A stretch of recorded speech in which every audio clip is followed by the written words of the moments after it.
सर्वमङ्गलमाङ्गल्यं सर्वकल्याणकारिकं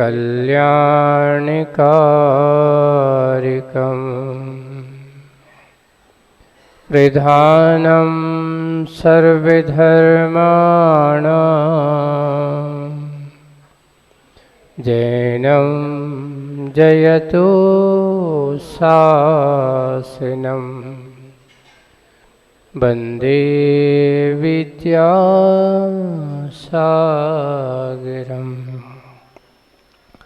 शासनिक भगवान महावीर स्वामी की मूल नायक देवादिदेव 1008 श्री शांतिनाथ भगवान की परम पूज्य आचार्य गुरुदेव श्री विद्यासागर जी महाराज की, आचार्य श्री समय सागर जी महाराज की, 3 करोड़ मुनि राजों की। चलते हुए पथिक को भीषण गर्मी के उस समय में जैसे शीतल छाया का संयोग मिल जाता है, तो उस पथिक को उस छाया का संयोग पाते ही जो आनंद की अनुभूति होती है, उसके मन में जो एक शांति का अनुभव होता है, उस अनुभूति को तो वही अनुभव कर सकता है जिसको उस गर्मी की वेदना का अनुभव हो रहा हो। यानी अगर कदाचित कल्पना करो कि रेगिस्तान में आप भीषण गर्मी में चल रहे हो, रेगिस्तान है ना, राजस्थान में चले जाओ, दूर दूर तक रेत के टीले के अलावा और कुछ दिखाई नहीं देता, दूर दूर तक कहीं पर भी। और वहां चलते चलते उस रेत के बीचों बीच में एक याद पेड़, बड़ा सा घना पेड़ दिख जाए तो आदमी देखते ही, अभी पहुंचा नहीं है, उस पेड़ को देखते ही मन में आहा, चलो शांति से कुछ क्षण कहाँ बैठेंगे, उस पेड़ की छाया में बैठ कर के थोड़ा सा शांति का अनुभव करेंगे। और जैसे ही उस पेड़ की छांव में बैठ कर के उसके पास पहुंचता है तो उसके ऐसा लगता है कि दुनिया की सारी सुख की अनुभूति अगर मुझे मिल रही है तो उस क्षण मिल रही हो। तपन का अनुभव छोड़ करके वह शीतलता का अनुभव कर रहा है। जैसे उस रेगिस्तान की धरती में शीतलता का अनुभव करते हैं, वैसे ही बंधुओं संसार की इस परिदृश्य में अगर आप लोग भी ऐसे ही विचार करो तो हमारे सच्चे देव, शास्त्र और गुरु कैसे हैं? उस रेगिस्तान में खड़े हुए उस वृक्ष की भांति हैं कि चारों तरफ जहां भागादौड़ी का माहौल बनाओ,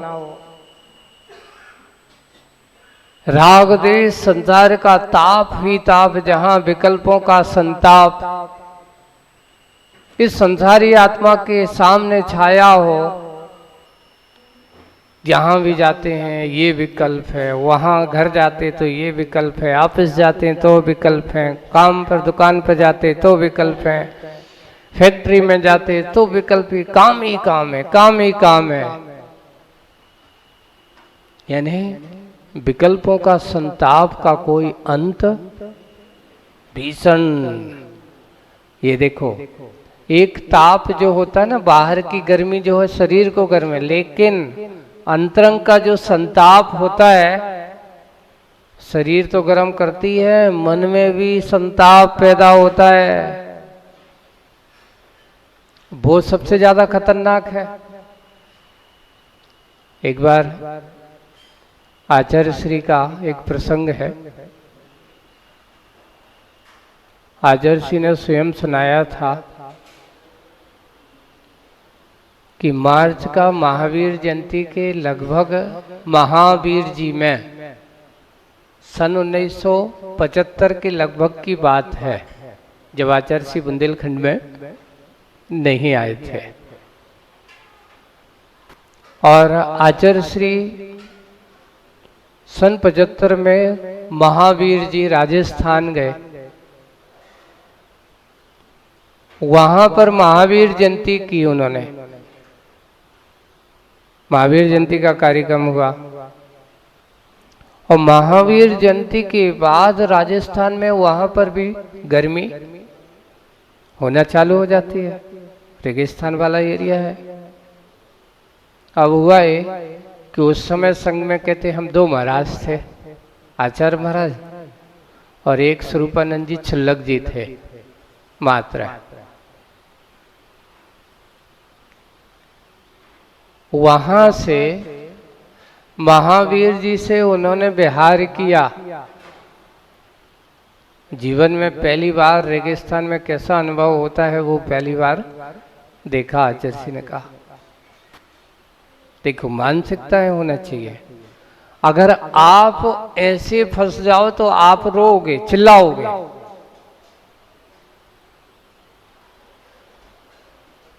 है ना?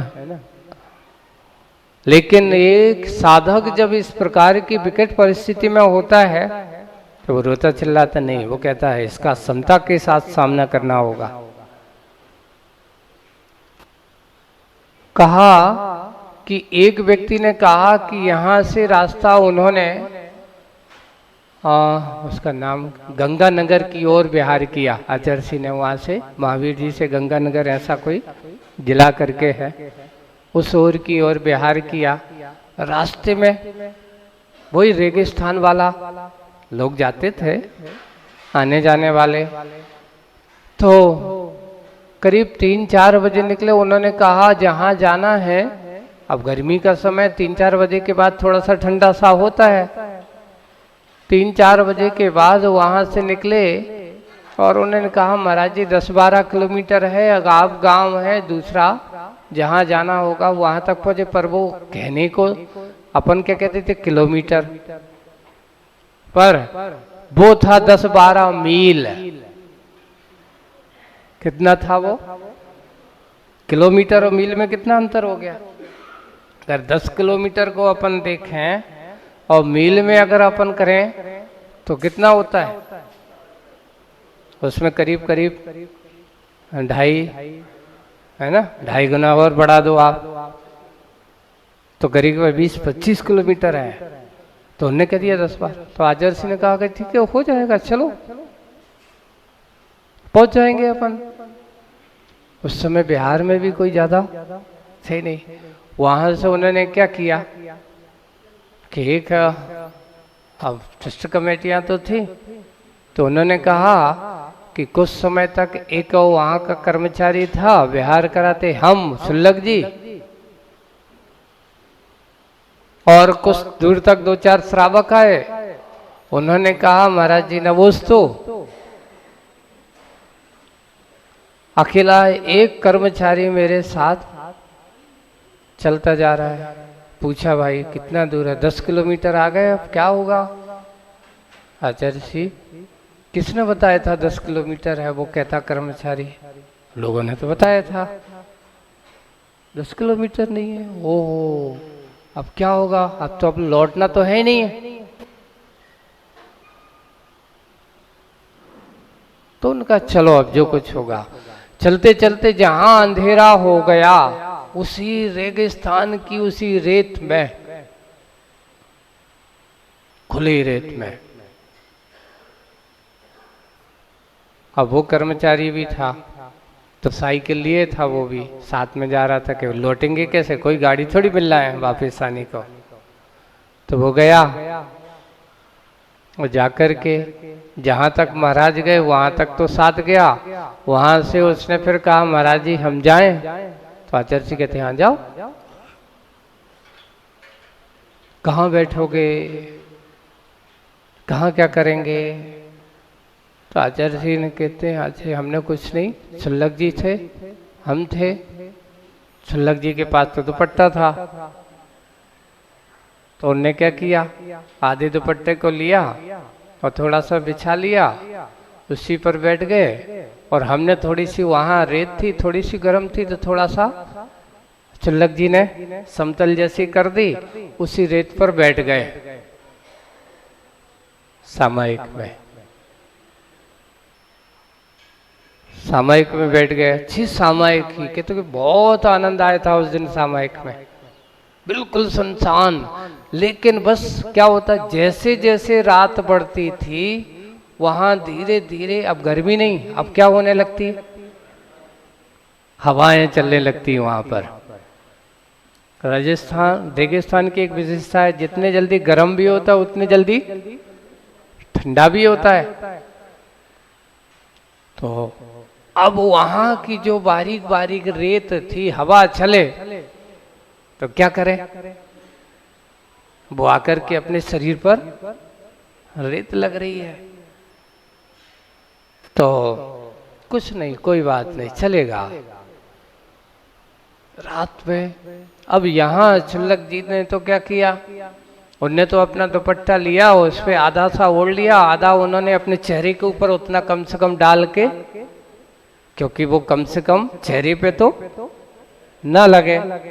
हम भी उसी रेत को ऐसा किया, उसी रेत में हम भी एक हाथ ऐसा इस कान के नीचे लगाया, दूसरा कान इस कान के ऊपर रखा।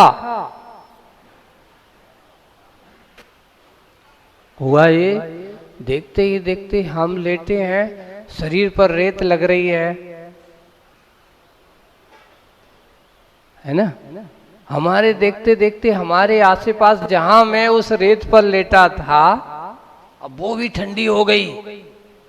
जैसे जैसे रात पड़ रही वैसे वैसे वो रेत भी ठंडी होने लगी। अब ठंडी होने लगी तो गर्मी है, तो करीब करीब 12 बजे तक तो थोड़ा थोड़ा लेटा रहा। उसके बाद उन्होंने कहा अब लेटने का समय नहीं है, अब तो आराम से क्या करो, नींद थोड़ी आने वाली थी उस दिन। अब आप अगर सो रहे हो और बाहर से रेत लग रही हो, हवा चल रही हो और इस प्रकार का हो रहा है, देखते आजू बाजू वहां देखते एक टीला यहाँ बनता है, तो अगले क्षण देखते अगले क्षण में वो टीला मिट करके दूसरी जगह बन जाता है। वहां ये रात भर और अच्छा महावीर जयंती के बाद की दिन थी, तो चांदनी रात थी अच्छी, चाहे सुधी तेरस करने के बाद चतुर्दशी का प्रतिक्रमण सुबह किया और दोपहर में हमने वहां से बिहार किया था। अच्छी चांदनी रात्रि थी, सब कुछ दिख रहा था। बस बैठे बैठे मैं उस समय एक ही चिंतन कर रहा था कि देखो कितना शांत है। अगर कोई दूसरा ऐसे समय में अगर आप लोग फंस जाते तो आप क्या करते? भैया कोई आ ना जाए, कोई लूट ना ले, कोई पीट ना दे, कोई कच्ची जानवर ना आ जाए, कोई जीव जंतु ना आ जाए, कितने भय में भयभीत होते हो। लेकिन उस दिन में मेरे मन में कोई भय नहीं था, बस इतना ही थोड़ा सा वो रेत वगैरह आती तो मैं तो अपना ध्यान में बैठ गया और बीच बीच में मैंने क्या किया, ये ध्यान की एक आसन बनाई, वो कान में रेत ना जाए, क्योंकि कान में चला जाए दूर तो दिक्कत हो जाए। तो दोनों आंख की उंगलियों को कान में डाला, आंख बंद की और बिल्कुल ध्यान में बैठा रहा, चिंतन करता रहा, पाठ करता रहा। सुबह कैसे हुई, इधर शुल्लक जी, हम एक दूसरे को देखते, दूसरे को मुस्कुराते रहते। महाराज बीच बीच में शुल्लक जी आते, रेत जम जाती शरीर पे, तो वो आकर के अपने दुपट्टे से झरा करके चले जाते। यानी उस समय आपने देखते हैं कि योगी गण भी वहाँ विषम परिस्थितियों में, प्रतिकूल वातावरणों में अपने आप को कैसे स्थिर रखते हैं। चाहते तो वे कहीं ना कहीं कुछ ना कुछ चल करके नहीं। परिस्थितियां जब ऐसी हो जाएं तो हमें अपने आप को बिल्कुल अनुकूल बना करके रात भर उस रेत में निकाल दी पूज्य आचार्य भगवान ने। तो ये है हमारे लिए इस प्रकार के गुरुओं का जीवन वृतांत। उनको जब हम सुनते हैं, उनके व्यक्तित्व को देखते हैं, तो ये संसार की भीषण तपन में ऐसे हमारे देव और गुरु कैसे होते हैं, एक शीतल छांव की तरह हुआ करते, जिनकी छत्र छांव में जब अपन बैठते हैं और बैठ करके चिंतन करते हैं तो वह चिंतन हमारे चित्त में परम शांति का दायक होता है, आनंद प्रदायक होता है। इसलिए संसार की ताप में अगर तुम्हें शांति अगर चाहिए, संसार के इन सारे झगड़ों में से निकल करके थोड़ी सी शांति का अनुभव करना हो, तो मात्र तुम्हारे जिनेंद्र भगवान की शरण और गुरु महाराज के चरण, ये तुम्हारे लिए छांव की तरह छाया शीतल प्रदाता होते हैं। हम अपने आप को इस संसार की उन पथकों में अपने आप को एक बताओ कि मैं भी ऐसे इस भीषण सांप के उस जंगल में फंसा हुआ एक संसारी आत्मा हूँ। मेरे अंदर भी न जाने कितने संघर्ष, कभी कभार अच्छे दिन आते तो अच्छा भी होता है, कभी बुरे दिन आते तो बुरे भी देखने को पड़ते, हर्ष और विषाद। इस संसार की परिणति में प्रत्येक आत्मा के साथ संयोगज भाव बन करके आते हैं, लेकिन इन हर्ष और विषाद के पलों में हम अपने आप को थोड़े से अनुकूल ना बना करके प्रतिकूल परिणति में डाल लेते हैं, प्रतिकूलता के वातावरण को बना लेते हैं। तो प्रतिकूलता के वातावरण बनाने वाले हमारे अपने कर्म होते हैं, कोई दूसरा नहीं होते। और अनुकूल बनाने वाला भी हमारा अपना दृढ़ संकल्प होता है। अगर कर्म विपरीत हो, हमारा कर्म विपरीत है,